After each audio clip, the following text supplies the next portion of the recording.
So, good afternoon, everyone. My name is Barry Treves. I'm an NEC consultant, and I'm joined on the panel today with Danielle Carvel, and I'm the Category Manager for Traffic Management Technology, and I work for Crown Commercial Service. Thank you, Danielle. So, today is entitled the title of today's broadcast is about public sector procurement, Crown Commercial Service, and NEC3 for the public sector buy. So we're going to give an overview really today of how these two, how the Crown Commercial Services frameworks and public sector buys are going to work together. So what are our objectives into doing this webinar today? So really is to provide an introduction overview to the NEC3 the family of contracts and give people an appreciation of what they're all about. To understand also the contract philosophy that goes behind the contracts. Sure. And to understand how each of the NEC contracts may be used, and also relating that as well to the new CCS framework for traffic management technology 2, and see how that works together. So that's what we're looking to do today, is to give you that appreciation, understanding of how the contract's going to work. Brilliant. That'd be great, because some of my customers haven't used NEC before, or NEC3, so this give people exactly an idea, an insight into how it's all going to work. Definitely. Right. Okay. So what is NEC? So NEC now is just effectively an acronym. It used to stand for New Engineering Contract, but now it's just effectively NEC is now a family of contracts, modern contracts, and it's all aimed at better management of projects, or the facilitation of better management of projects, in terms of having clear processes about who does what, when they do it, timescales for doing things, and really very much concentrating on the ideas of collaboration, early warning, having a program or a plan. So these are all good ideal aspects of any kind of management of projects. Sure. That's what the NEC is trying to do. Yeah. As well as define the legal relationships between the parties, which all contracts do. If we move on and look at some of the characteristics of the contract, so we have a family of contracts, all built on the same characteristics and ideas. We've got the idea of stimulus to good management, so we said about good management practice, trying to make sure that we can, by using the NEC contracts, we can actually achieve more successful outcomes in our projects, better value for money, get projects on time, effectively stick to the budgets again, hopefully we can do that. NEC can be used, so it's been designed to be used across a wide variety of commercial situations and a variety of different types of works, both in the UK and internationally as well. So this idea that we've got a very flexible kind of contract with the same concepts that we can use. Which is really vital when it comes to the framework I manage, traffic management technology. We'll see later, it's such a broad scope. We need a broad range of contracts to deal with it, so that's great to know. Yeah, so I mean, I think actually I did see the pin notice that went out for your framework, and I was amazed. I think something like 78 pages, all sorts of categories of things that you can buy under your There's not framework. Much it doesn't do, Barry. It seems to do everything, I think, as far as I can see in terms of traffic management technology. So again, we have the idea of NECs being designed to very much be contracts that can be used, user-friendly, can be used by people on an everyday basis. So a clear, simple document structure that's consistent across the family of the different contracts. And this idea of flexibility, so being multidisciplinary, the idea that we can have responsibility for design by either party, so it can be fully employer designed or it can be fully contractor designed. There isn't, and we use the works information or the scope information to kind of relate that to the contract. It's what we ask for, what do we ask for them, so we need to be clear about what it is in the scope, in the works information, in the service information that we send to our contractors. So we've got this idea, so it can be fully employed designed, fully contract designed, or somewhere in between, depending on what you want to do. We've got a choice of pricing mechanisms as well, so if you want to go for a fixed lump sum price, and you want to, I guess, put some of the onus and risk back onto the suppliers for giving you a fixed price for something. Hopefully you need to know what it is, of course, you know what that is. And the other end of the spectrum, we could go for a fully cost reimbursable contract where simply it's emergency work, so we don't really quite know what we need. In the middle ground, we'd probably go for a target contract where maybe there are certain challenges with the project that we've got, so that either share any savings or we share any excess. Yeah. And again, I suppose the middle ground gets us to collaborate with each other, talk to each other, try to do the right things under the contract. And we've got this idea that we've got to bolt on secondary options as well, so we can build up the conditions of contract to suit a particular circumstance. Okay. And the secondary options, we're going to hold this secondary option, and we're looking at each of those. Gives you this idea that you can then build up these conditions of contract to suit particular circumstances that you're under for each contract, rather than just having a kind of a standard contract where you've got no choice, no freedom. One size doesn't fit all, does it? You need something that's tailored to what you're trying to achieve. Yeah, and I think that's I suppose that's one of the keys to good procurement, is that you effectively have to understand what it is you're trying to buy, what you're trying to procure, and then putting a set of conditions together that suits that particular requirement. Start with the the end goal in mind. Yeah, and each project tends to be slightly different. So I think I said to you earlier, I jokingly call this a martini of contracts, because you use it any time, any place, anywhere in the world, supposedly. So that's the idea behind the contracts. And again, we can allocate the risk. So NEC was the first contract really to have very clear risk allocation under the contracts as well, and we have this idea of what we call compensation events. It's very clear about why contracts should be compensated or supplier compensated for a change event happening under the contract. So hopefully, if we've got a better understanding of the risks, that we get a clear risk allocation, and the parties can work better together in terms of managing those risks under the contract. Well, it's good in any situation to know who does what. Yes. Clear roles and responsibilities is key, really. You mentioned the word collaboration earlier.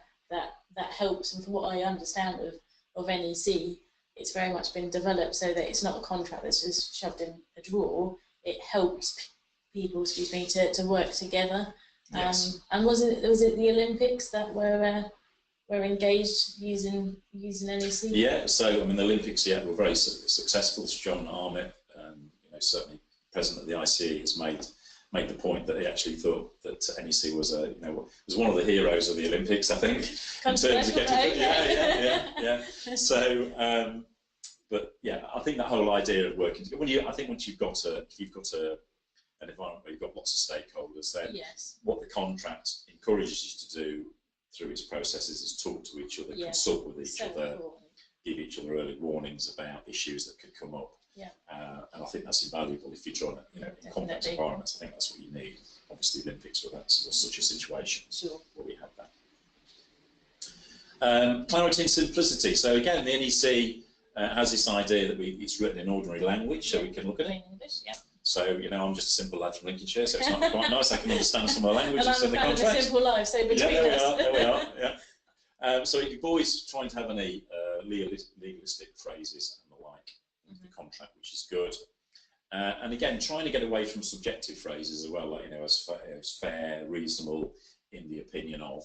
And replace that really, a lot of the time with NEC is about that it tries to have objective tests within the contract, and also if the employer is going to make a decision on something, that also it gives reasons why he's made those decisions. So again, it's all the idea is it's aimed at encouraging people to talk to each other. It goes back to the collaboration, basically have an adult conversation about what it is you're all working towards. Yes, absolutely. And really, we touched on reasons for decisions to be stated under the contract. A user-friendly structure as well, so we can see that when we look at the main NEC contracts, that we have 9 clear sections within that. So we've got a format and a structure that's consistent right through the family of contracts. And that obviously will help people to understand and become familiar with the contracts, as well as having consistent procedures on each of the contracts as well. So I think that's all very good. And again, I think another top tip here as well, if you are coming to NEC fresh, then the index to the contract is very useful, because there is no cross-referencing.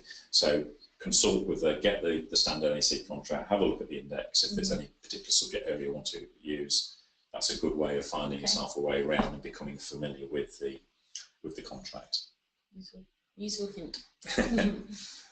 So, but the most important thing is this idea of stimulus to good management. We're saying it's all about better management practice. As you've already said, you know, it's not a contract that you should leave in the bottom drawer. Really, the contract is there to be, you know, your project management techniques within the contract itself. So dealing with change and the compensation events, dealing with risk, the early warning mechanism, dealing with communications. Those are all clearly set out. So the NEC is very strong on the idea of actions and inactions between the parties.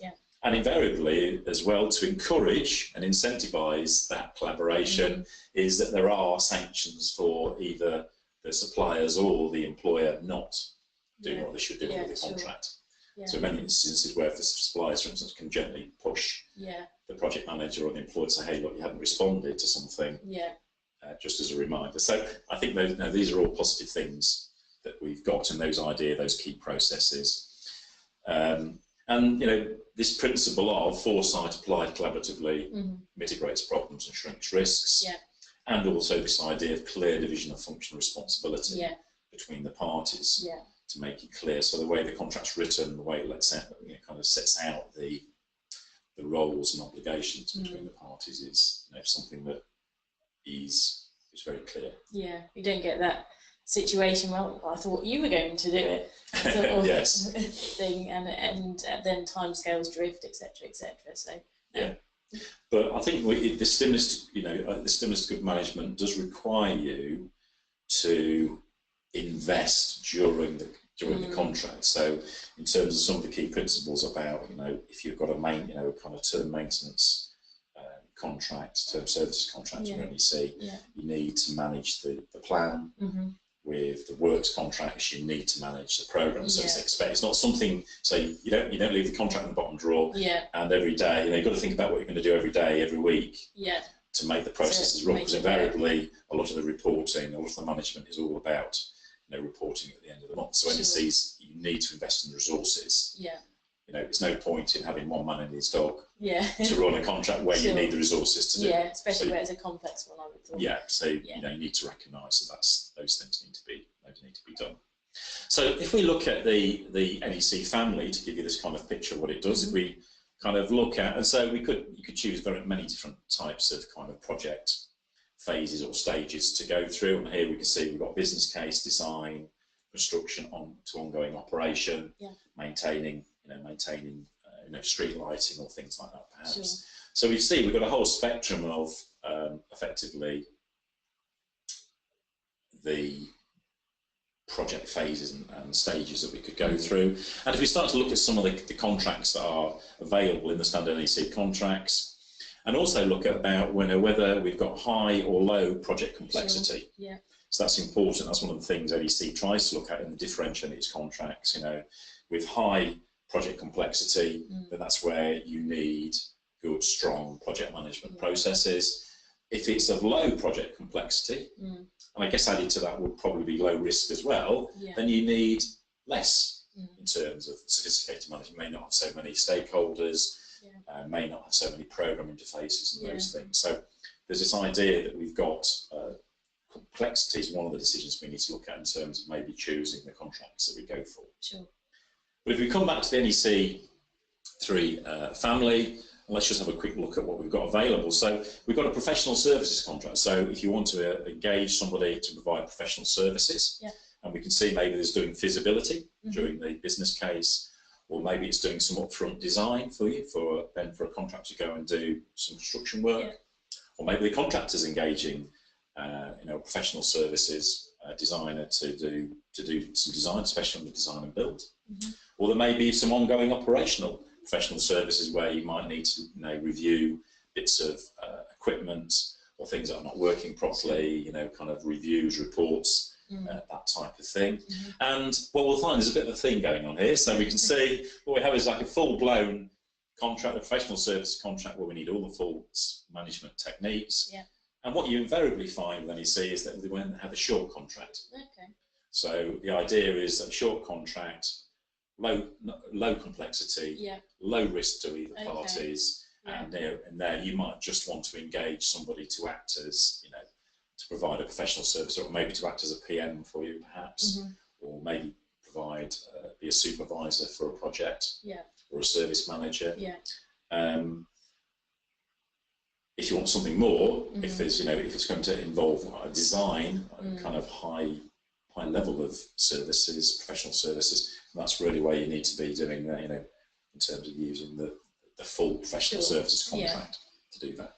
So again, we've got our theme set there with the professional services contract. We then have an engineering construction contract, so that's really where we're creating an asset, I would say, constructing an asset of some kind. So again, often we go either just to have the construction phase, maybe we have a design and build element to it, and sometimes it can overlap into operations a little bit. And again, to keep that structure and organisation going, that we can have a subcontract, engineering construction subcontract. So if you do have a contractor who's engaged on an engineering construction contract, that he can effectively, so the look and feel of the subcontract is exactly the same as it is for the main contract working down. So again, your subcontractors are doing the same thing. Consistency in the layers there. Yeah. So again, if you were a supplier and you wanted, to put that down the supply chain, then you can get people on back-to-back term conditions effectively with the same principles of good management, early warnings about things, risk management, program, roles and etc. responsibilities, etc. You can also have a short contract. So again, I think most of us NEC consultants think the short contract could be used a lot more. On all the versions, I think a lot of instances where we've got simple, straightforward. You don't need a lot of complexity in terms of sophisticated management situations, low risk. Yeah, definitely a good contract to use. So I think keep it simple. I think it's possible. Is it the KISS principle? Is it keep it simple, stupid?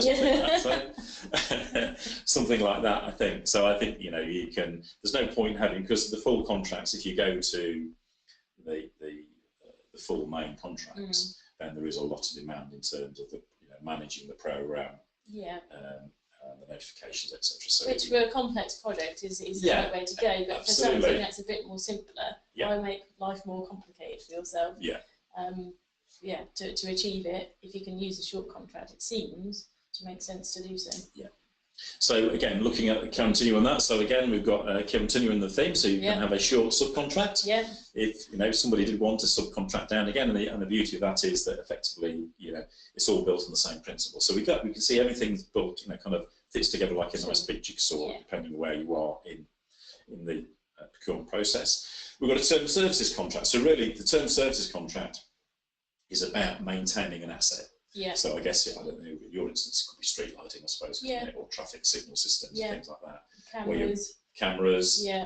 Where you're maintaining that system, maybe over a network, I suppose, if you've got your highways. That's actually one of the ones that I've sort of spoken about more with my customers actually. So, very topical. Very topical, So, but again, even within, just to pick up on this now, just in terms of the term services contract. The predominant thing is that we're maintaining an asset, but within the term services contract we do have something called task orders, which enable you to introduce many little projects within that service. So if you did want to have a little project where you needed to replace or renew a number of, traffic lights or something like that, that you could have these little task orders that have their own little start date, end date, their own little program. So they're kind of mini packages of work, but they are very much subservient to the overall thing, which is about maintaining the asset. That's really good to know, actually. It's not about, it shouldn't drive, the predominant work shouldn't be the construction with a lesser term services contract, you're maintaining the asset. But there is the ability to have a few tweaks in there as well. Tweaks in there if you need them. Sure. And again, just in the theme, we have a short term service contract as well, as if by magic. So again, if you just got a very small piece of work that you want, and you just want one extra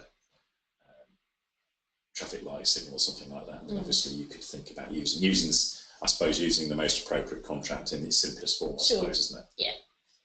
To try and do that. Framework contract. So the NEC has this idea that we have a framework contract. So this really is a bit like an umbrella over the top of all of this, and below that, then effectively the framework contract, you've got the flexibility to use some or all of the NEC family of contracts below that. So you can set up. I think you've got a framework. I was just about to say. I think the similarity here is this is the equivalent of the Crown Commercial Service framework agreement, is what we would call it.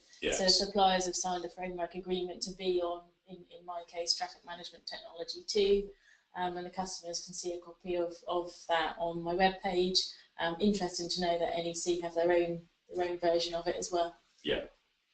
So yeah, so we've got that framework contract, so you can hang below that any of these, and that's what you do, I suppose, under a framework contract. You give yourself the flexibility to procure different goods and services and works in many different ways. Sure. So looking at this diagram, essentially the framework contract is the Crown Commercial Service Framework Agreement, under which all of the different types of NEC contract can be used, which is great. Yeah. And we've got an adjudicators contract. So NEC was the first contract that had this idea of an adjudicator. And again, this idea, I mean, when it started out, going back into, I think it was 98 or something like that, I think it started, effectively this idea that it's going to be a quick and dirty solution. Effectively, you have a problem, let's put it to a third party, let them give us a decision about it. And again, it's a way of trying to ensure that collaboration doesn't fall over because we spend too much time arguing about something, that somebody makes a decision on it. At the end of the contract, we can then decide whether we go into some other form, tribunal, or maybe we just resolved it, hopefully, during the contract. Hopefully. So hopefully, maybe an adjudicator can unlock that. And we also then have a supply contract as well, added into the family in more recent years. And again, so we've got a supply contract and a supply short contract again. So we've got the theme. So supply contract, and I guess really the supply contract's about having high value goods and equipment that's provided. Maybe buying if you're doing a nuclear power station for turbines and things like that. So I guess there's maybe equivalents in terms of traffic management technology. And we use the supply short contract from the catalogue. Again, we'll touch on that later. But for lower value, lower volume, generally items, it's actually mandated to use a supply short contract. So that's where it fits in with the framework that I manage. Right. Okay. So we can see here, if we just look at the standard NEC family, it really say this is why I kind of jokingly call it Martini contract, because you can see there is an NEC contract that fits in nearly every situation that you can think about and how you might want to procure something depending on your particular circumstances. As you said earlier as well, one size doesn't fit all, so it's really nice to have the option to pick something that suits your requirements. Yes. And I think that's the point. I think you need to, I think like all procurement, you need to sit down and determine what your needs are, don't you, in terms of what outcomes you wish to achieve. What do you want to achieve, and the rest will follow. So that gives you an overview, really, of, as you can see, fitting in, I think, very much with, I guess, what you were trying to achieve, really, in terms of your framework. And well, so again, put it there you are, Danielle, perfect time, like you say. So yeah, I mean, traffic management technology we've spoken about. It's not the only one of Crown Commercial Services frameworks, and essentially Crown Commercial Service are set up for the public sector by the public sector. And can be used by any public sector organisation. So, yeah, there's a vast scope of customers that can use Crown Commercial Service, and some of our frameworks use NEC, which is why we're here this afternoon. Yeah, I did see, and I'm going to get this completely the wrong way around. There's something like, I'm going to probably get the numbers the wrong way around, but I think it's something like 1,500 buyers and 2,600 suppliers or something like that on your it's big framework. Numbers. So big numbers. And was it 15 billion or something like that? Or was it? Spend per year is around 12.4 billion per annum, with about 15,000 customers. So yes, it's a massive. With all, and they all have their own needs. Well, exactly. So relating it to traffic management technology, which is my baby, as it were. We've spoken about collaboration, which is very much what my framework aims to do with regards to pre-market engagements of customers, contacting the suppliers. Again, themes coming out of what we're discussing. Start with the end goal in mind. What do you want to get out of it? Okay, let's talk about what that looks like. And encouraging efficiencies as well, not just in time, but also money as well. So by using a framework, a customer doesn't have to go out to OG. So we're saving 6 to 9 months at least of time and cost. And there are suppliers available via a framework that have been tested, as it were, and ready to go. And the use of NEC and this particular framework just mirrors all of that. It's the collaboration NEC set up to do that. It's designed to be efficient. So there are so many similarities, which is why it will work. Well, I think it's a perfect fit, isn't it? I think actually in terms of its flexibility, because NEC is designed to have that, and that's obviously in terms of your framework, that's the need that you have. You've got all these customers, all these supply, you can actually got that fit, you've got a contract there, we're going to have this commonality of clauses, standard clauses, standard contracts that we can utilise, and hopefully, rather than having lots of bespoke contracts all over the place, that helps us be more efficient, more effective in procuring things. Yes. And we can all improve in terms of delivery of the projects. Definitely. And another reason why we need such a range of contracts rather than one size fits all, just pick out bits from it, is because just put up some slides here, just reminding everyone of how broad this agreement is. I have to say, I don't think it's. I have to say, it's probably one of the biggest pin notices I've ever seen. I think in my life, 78 pages. And there's a second slide here as well. So yes, when you're covering everything from sustainable transport, like electric vehicle charge points, through to traffic signals, which is what you would imagine, you do need a broad range of contracts. For example, my lot 12, traffic management professional services, mandated to use professional service contract, long or short, whichever suits the requirements. And on lot 15, which is a catalogue which spans all of these. So you can buy goods and services, commoditised goods and services relating to all of this via the catalogue, and that uses the supply short contract to call off. And that's mandated as well. That's mandated as well. Yes. Yeah. I think you've got a slight twist on yours as well, haven't you, to a standard short supply contract, and you've got the commoditised goods and services. Goods and services. Yes. So I think traditionally thought process has perhaps been that the supply short contract is for goods only. Yeah. But if a supplier can commoditise the service, so it could be just an example off the top of my head. It could be electric vehicle charge points with some service and some ongoing maintenance. Yeah. However many of these cost X amount of pounds, the service is X amount of pounds, and the maintenance is X amount of pounds. Right. Because it's there clear with all of the finer detail in the supply short contract, that enables a customer to make an informed decision about whether to direct award or just to buy that. Right. Obviously, they have the option, of course, of going out to a further competition, but it's all about having the options there. Yeah. And the catalogue makes it clear as to what's available to purchase. Yeah. So obviously that makes it quite quick and easy. I guess it's almost like a marketplace, isn't it? I suppose. Exactly. Suppliers are putting on their latest best prices for whatever it is that they're looking to. Yeah, and all I would say is on the side with customers obviously watching this webinar is if you can't find on the catalogue exactly what you're looking for, but they'd have a hunch that a supplier can do it, just let them know. Because it might be that they just haven't foreseen what the market needs. Right. Okay. On the catalogue, so that's good. So so say that's lot 15, isn't it? There's a catch-all there. Yes, exactly. So that covers everything on the previous 14 lots. Indeed. And all of those items. That captures everything. So it could be anything on the list. Yeah. Right. Okay. So that's pretty broad, isn't it? It's a very broad use. So if we just relate back to a bit of a summary on the NEC contracts, so obviously start up with the NEC contracts, looking at particularly at the traffic management technology framework. So again, just these slides just reiterate what the different contracts are for. So we've got the framework contract. That really is akin to your framework agreement already. Yeah.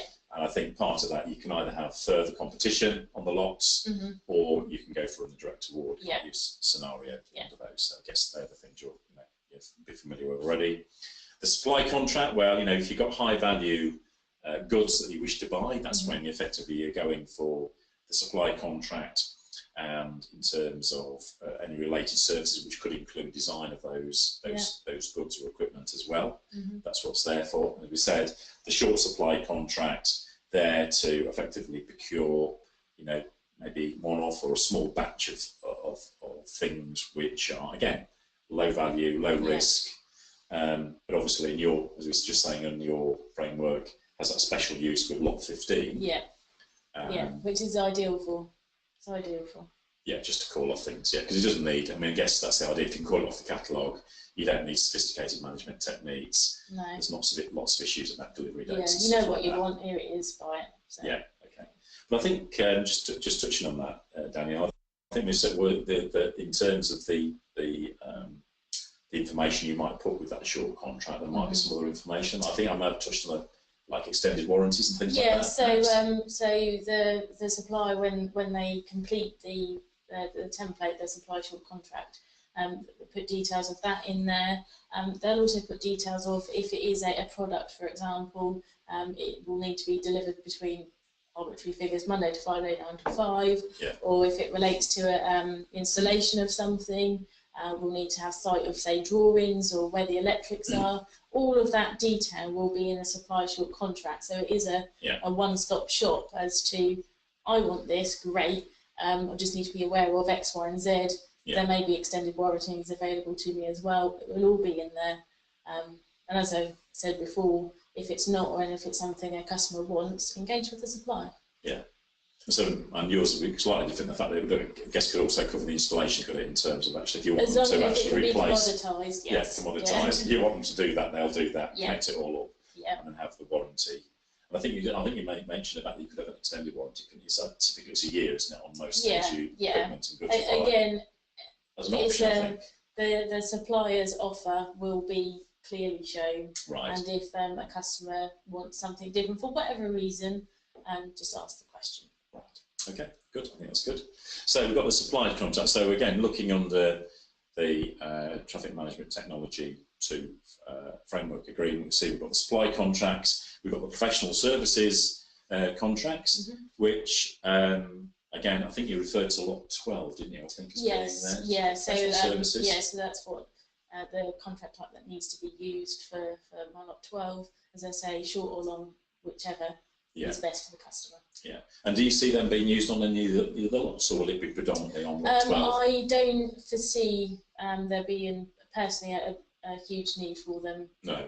On any of the other lots, but yeah, definitely. Yeah. So again, with the professional service, full professional service contract, you want to engage somebody to do some design work for you, or you want somebody to manage a contract for you, like a project manager or a supervisor. You want to engage with somebody to do that, or maybe you need a specialist designer in terms of traffic surveys or traffic management systems, whatever it might be. You can engage those. And I guess you could also, maybe some of your suppliers could be engaged on that, because if they've got specialist knowledge about systems and things, would you maybe engage them on professional service contract to do that? Yeah, all of the above. Yeah, and again, simple contract really, professional service contract. If you just want to engage a person, I guess really rather than providing a service, I think that's the differentiation maybe with the full professional service contract. You are providing a service with the liabilities for design and sign liability, etc.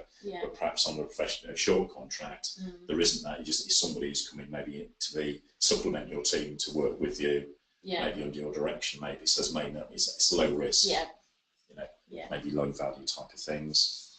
We've got then, so if you want to create an asset, so you want to construct something, then the engineering construction contract would be the contract that would be looking to utilise, and the idea that you can have any level design responsibility. You can also have that range of options we discussed, going from a fixed price right through to fully cost reimbursable. We're in the middle of a target cost contract. But again, if you've got some simple work, then you can use the short contract.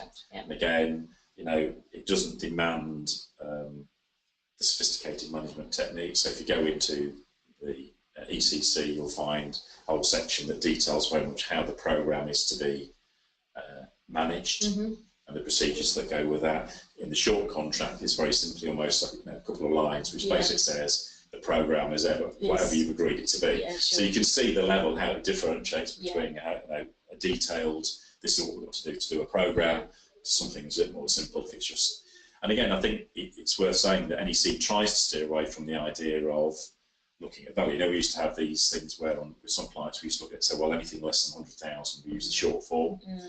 Anything above, we use. It's quite a broad brush there, isn't it? Whereas NEC would say, you could have, but certainly I've had projects where we were doing like a vehicular tunnel refurbishment project. and you've got £100,000 worth of kind of fire alarm systems. But actually, because of all the interfaces having to work around lots of other contractors, you actually needed to go to more of an ECC contract because we needed the programming to coordinate and interfaces between things. Whereas you could have, I don't know if you can imagine this, you have a very big greenfield site somewhere where there's no interfaces, the contract's got a clear run, then you could use a short contract. Yeah, sure, might be a decent sum of money, but in terms of complexity, it's smaller in that sense. Yeah. So I think you just, again, I think as you said earlier, Danny, I think you've got to look at the circumstances of your particular project, just where it goes. And then we've got the term services contract. So, we kind of described that really as this is about maintaining an asset. Sure. So I suppose typical things could be, street lighting, I suppose might be typical. You've got a network where various cameras, whether it be speed enforcement, ANPR. And as I say, within the term services contract, you've got the idea again that you could go for a lump sum price to maintain it on an annual basis, or it could be effectively a target type of arrangement or fully cost reimbursable. And again, you've also got the provision within the term service contract, say, to introduce small parcels of work, asset creation or asset replacement, that type of thing. But it is to be the lesser part of it. And then the term services short contract, again, if you just want another, speed awareness camera or whatever it is, effectively buying one of those or another traffic light or whatever it is, then that's why you use the short contract. And obviously that's in your instance where you've then gone on to use it for your catalogue, haven't you? Under Lot 15. It's a supply short. Oh, it's a supply short. Yeah, too many shorts. Too many shorts. There is too many shorts. There we are. Absolutely. There we are. So again, if we just want to do something very simple, we can use that. That's the one to use. Yeah, absolutely. So again, just a few. I mean, this is just meant to be as a very generic. Yeah, it was a few ideas. Set in stone. So looking at in terms of supply of goods, so you can see looking depending whether it's complex or simple, supply contract, supplying all the street lighting for a highway maintenance area, supply of individual street lights, so you can see the comparison. Professional service contract, design of a traffic management system for a whole road network. Employing a designer to support an in-house team of designers. Work, so installation of electric vehicle charging point. That seems to be very topical. It does. Government's got a lot of money for that, haven't they? Yeah. There's with some of the clean air zones, clean air targets by 2020. Electric vehicles are very much a consideration of that. So yes, it's a big part of my day-to-day discussions. And interestingly enough, actually, you might be able to shed some light on this. In certain circumstances, it seems that there could be a blend of contracts used.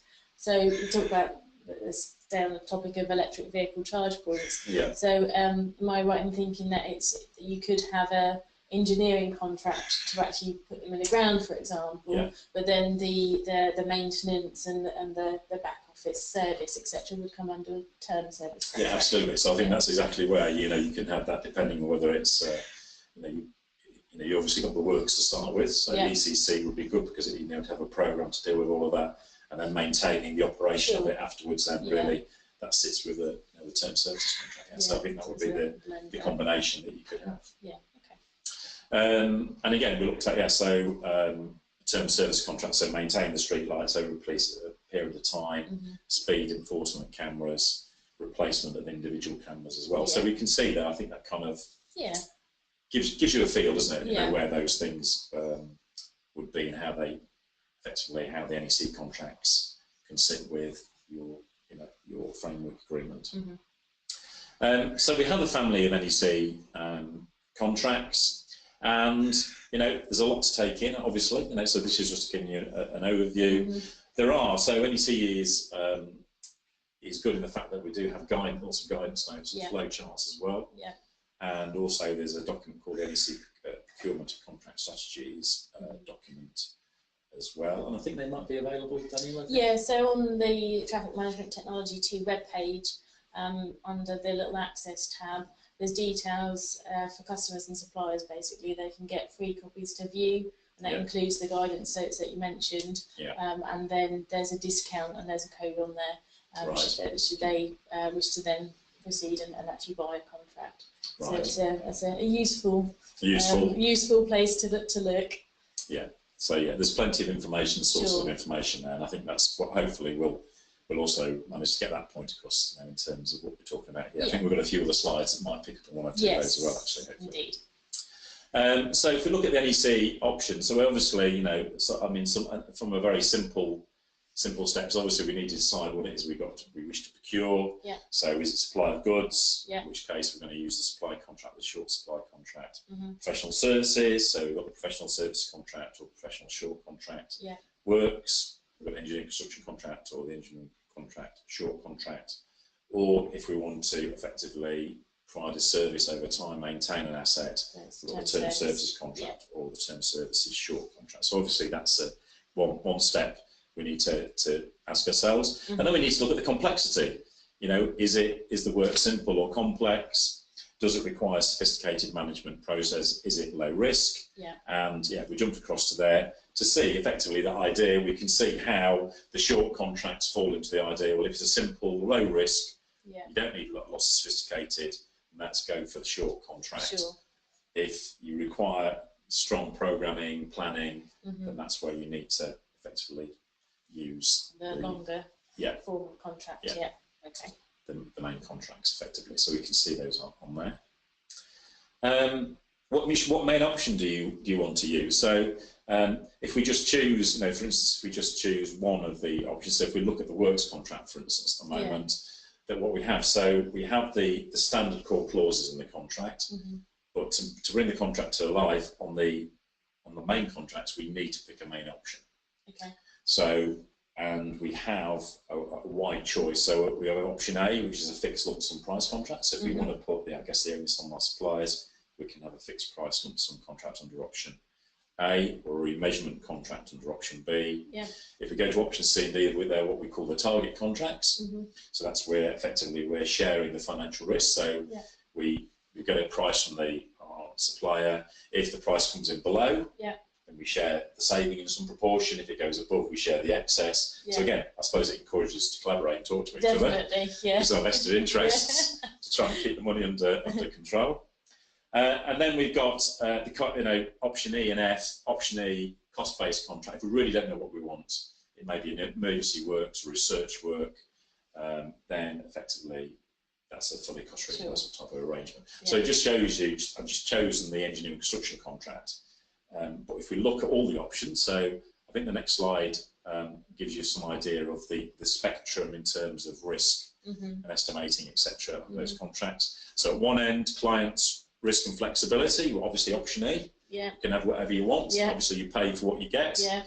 And then we've got, in the middle ground, we've got options C and D, where effectively we've got a target contract. And the reason it's kind of drawn as a big lozenge is because it can be effectively by choice of the percentages you pick for the contractor share. It could be a fixed lump sum price, or it could be effectively fully cost reimbursed, or somewhere in between. So if you agree to share the risk of it, share the benefits of savings 50-50, or share the risks in the excess of 50-50, you can decide. But you can choose how best you want to do that. And at the other end is where more of the risk goes with the contractor. So with option A, he gives you a fixed lump sum price. This end of the spectrum of option A, you really need to be clear about what it is you want and can fully define it. At the other end of the spectrum, well, you might be just informing the contract as you go along what it is you want, because you haven't got the detail to go with it. So you've got that flexibility going in there. And here, so apologies, this slide's a little bit busy, but it shows you, I think, it does kind of summarise the flexibility that you do have. And you can see on the left-hand side, effectively the 8 forms of NEC contracts that you can select under the framework. We can see you all always have the core clauses. You then can choose some main options. Some of the main options differ depending on which one of the contracts you select. W1 or W2 is effectively about effectively dispute resolution. You want to choose doing dispute resolution. So in the UK it tends to be W2 because we have the Housing Grants Construction Regeneration Act. And then we've got the opportunity to have lots of secondary options as well. So NEC can be, some people describe as being a little bit of pick and mix, that you can actually, and obviously maybe it can look a bit of a bewildering choice basically when you first look at the contract, but the idea is that you can structure it and pick the secondary options that you require under the contract. And what you'll see when you look at the short contracts, again, we don't have so much, because they're simpler, we don't need to go into a lot of secondary options. Yeah. So that you can see why secondary options are not used in general on the short form contracts. So the dispute resolution said you select a dispute resolution, W1. So W1 tends to be for non-construction projects in the UK, or maybe international use. Predominantly, if you've got a construction project, it falls under the definition of construction project under the Housing Grants Construction Regeneration Act 96. Then you use W2. Okay. Secondary options, well, as we say, which secondary options do you wish to have? Yeah. So you need to look down and think about that. And as we said, with the short forms, they tend not to have any secondary option clauses. Yeah. But again, here, just by way of giving you some insight into, and again, you can see where you can share those risks between the parties under the contract. So we can see, price adjustment for inflation. You could select that as available to be selected. That's what the ticks mean in the box. Yeah. Effectively, it's an option that's available. If you select it, then obviously, as an employer, you're taking that risk. Yeah. Most of the risk. Whereas if you don't tick it effectively or don't select it, then the contractor takes a risk for inflation on that. So, and again, we can see changes in the law as well. I guess with Brexit, that's particularly, some suppliers are very keen about that at the moment. Kind of know where that's all going to. Or if you want parent company guarantees or multiple currencies. So you can see on this list, NEC was always created in mind with having the flexibility to choose what was relevant to your particular sector. So we've got another list here. So the list carries on, as you can see, in terms of things. So, and also looking at X15 limitations, contractors' liability for his design, tourism, KPIs there as well. KPIs, I guess that will be important in terms of in certain circumstances. Yeah, demonstrating efficiency, improvements, all that type of thing. Yeah, absolutely. Moving on, got even more. So again, you can see there's, it's very much say you've got that freedom to select those things, and we've got Z clauses. So I mean, there's a thing I would say about Z clauses is additional, and the clue is additional conditions of contract. So don't go in changing the standard contracts. Yeah. That are in place, but the Z clauses there again. Harping on back to the traffic management technology to the web page, should Z clauses need to be used? And I know there is a school of thought that would say that we don't really need to use them because the rest of the contract should be sufficient. But were there to be an instance whereby they need to be used, there's some templates for that on the web page underneath the documents tab. Oh right, so there's got some helpful for customers. Yeah. So again, I think that's the clue. I think the clue always is to use additional conditions of contract sparingly. But of course, I think your framework is full of technology. Technology is moving on quickly. Who knows? There might be tomorrow some new requirements or escrow accounts for software and things like that might be needed. Those type of things. So we can see that we can have that pick and mix of putting all those things together. So if we were to put that all together in very simple terms. Then we are looking at, we've got our core clauses, standard in each of the contracts. You select a main option, so do you want to go for a fixed price contract? In the middle ground, do you want to go for a target contract? Do you want to go for fully cost reimbursable? Select dispute resolution, and then select secondary options. So you've got a freedom to select secondary options. There are one or two that you shouldn't use together. Okay. The standard. Well, so like an option X12, which is about partnering, and X20, key performance indicators, that kind of recommend you choose one or the other, don't choose both. Yeah. But there's very few of those in there, to be honest. There's one or two things like that. But again, you can just put those things, so putting your contract documents together.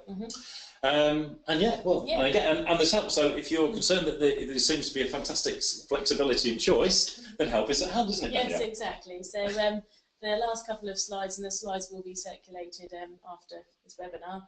So for Crown Commercial Service help and advice, there's some useful links and telephone numbers, etc. on there. by all means contact me and let me know what you need. And then further on, there's some contact details for NEC on there, Barry. Yeah. Around if you want to chat more about NEC, learn what support's available, yeah. Contract information, etc. There's yeah. ways to get in touch.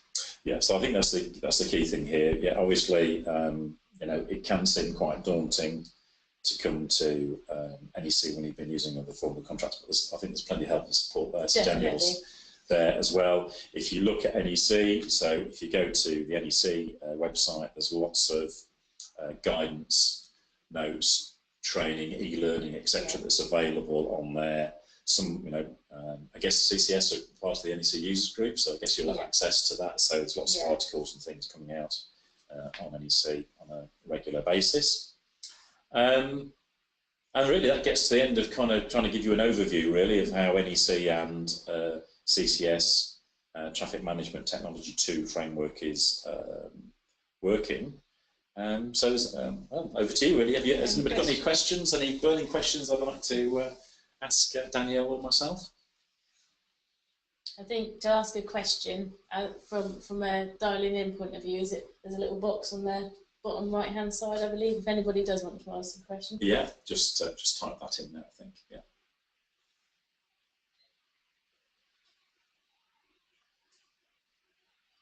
So yeah. So have you had any kind of general questions that have come through at all? A few questions would be around, well, the first one I think we've probably covered off in the course of our discussion around how do we get a copy of a contract. Yeah.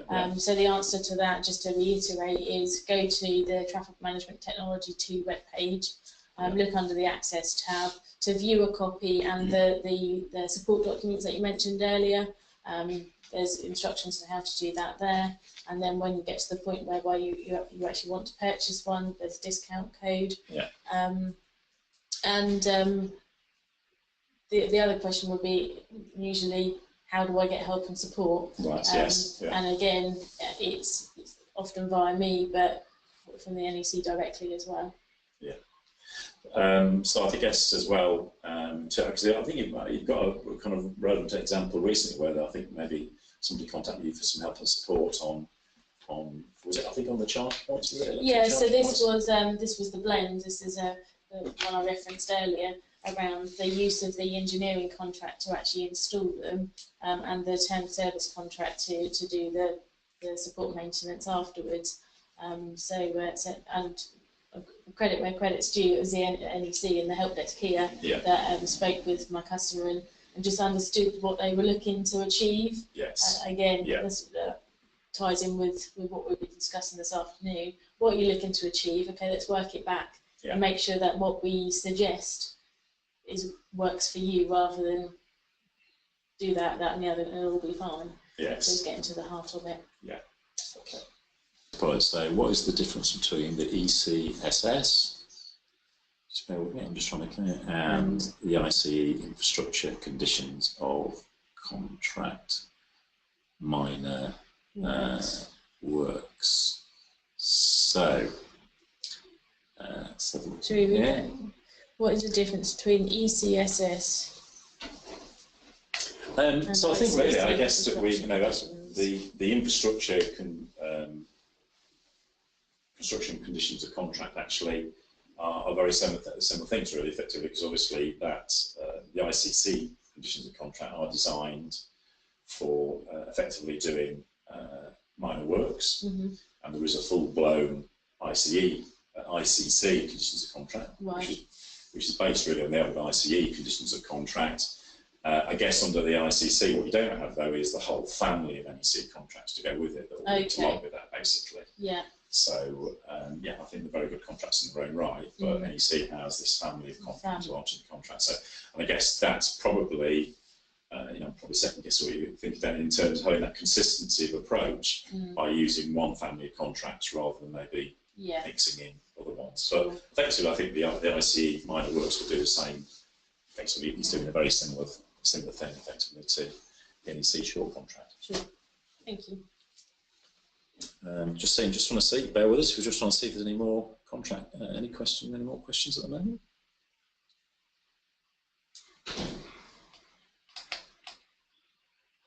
Oh, This is it. What are the major changes, stroke improvements from NEC3 and NEC4? Effectively, NEC4, I was privileged enough to be actually involved with the drafting committee in NEC4. Yeah. I think I said to you earlier, Danielle, actually NEC4 is really an evolution of NEC3, so all the core processes are staying there very much the same as they were.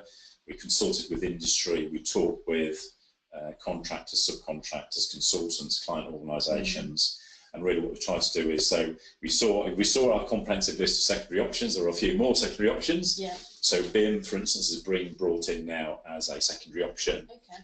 Obviously, that's important. And early contractor involvement, which was a separate additional cause that had been published, that's now brought in as well to be a secondary option in the contract. The contracts have gone gender neutral. We're trying to make the situation in terms of proposals under NEC contracts a lot more clearer as well. And the other thing is what the opportunity was, because the NEC family of contracts have developed and grown up over the last, well, since '92, then, you know, obviously what the team have taken the opportunity to do is actually make the language, the terminology consistent right across the whole of the contract. So we've got client in every contract now, trying to do that. So, and we've got scope in all the contracts as well. So now try and make it even more consistent. So we haven't got, like at the moment on NEC3, we've got service information for the term services contract. You've got scope for the professional services contract. You've got works information. Now we have scope. So scope is now commonality of language across the and there's one or two streamlines as well, streamlining of one or two of the procedures in the contract as well. So it's definitely just evolutionary rather than revolutionary in terms of improving it. Good to know. So there we are. So, well, I think we're actually, unfortunately, nearly at the end of our time available to talk to you today. If you have got questions, then if there are any unanswered questions that we've got on the list here, we'll take the opportunity to look at those and get back to you with those questions as well. But thank you very much for listening. Thank you. Good. Thank you.